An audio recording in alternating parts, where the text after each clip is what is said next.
വാർത്തകൾ തുടരുമ്പോൾ പ്രധാനപ്പെട്ട വാർത്തയിലേക്കാണ് കടക്കുന്നത്. ഡൽഹിയിൽ സൈബർ തട്ടിപ്പിൽ മലയാളികൾ ഉൾപ്പെടെ 10 പേർ പിടിയിൽ. യാത്രാ ടിക്കറ്റിന്റെ മറവിൽ 50 കോടിയുടെ തട്ടിപ്പ് നടന്നതായാണ് കണ്ടെത്തൽ.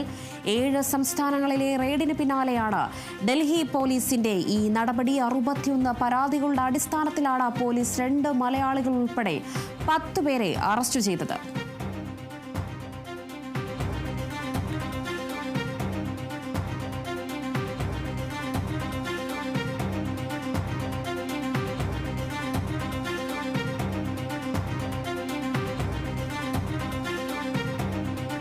ഡൽഹിയിൽ സൈബർ തട്ടിപ്പിൽ മലയാളികൾ ഉൾപ്പെടെ 10 പേർ പിടിയിൽ എന്നൊരു വിവരമാണ് ലഭിച്ചിരിക്കുന്നത്. യാത്രാ ടിക്കറ്റിന്റെ മറവിൽ 50 കോടിയുടെ തട്ടിപ്പ് നടത്തിയതെന്നതാണ് കണ്ടെത്തൽ. 7 സംസ്ഥാനങ്ങളിലെ റെയ്ഡിന് പിന്നാലെയാണ് ഡൽഹി പോലീസിന്റെ ഈ നടപടി ഉണ്ടായിരിക്കുന്നത്. 61 പരാതികളുടെ അടിസ്ഥാനത്തിലാണ് പോലീസ് 2 മലയാളികൾ ഉൾപ്പെടെ 10 പേരെ അറസ്റ്റ് ചെയ്തത്.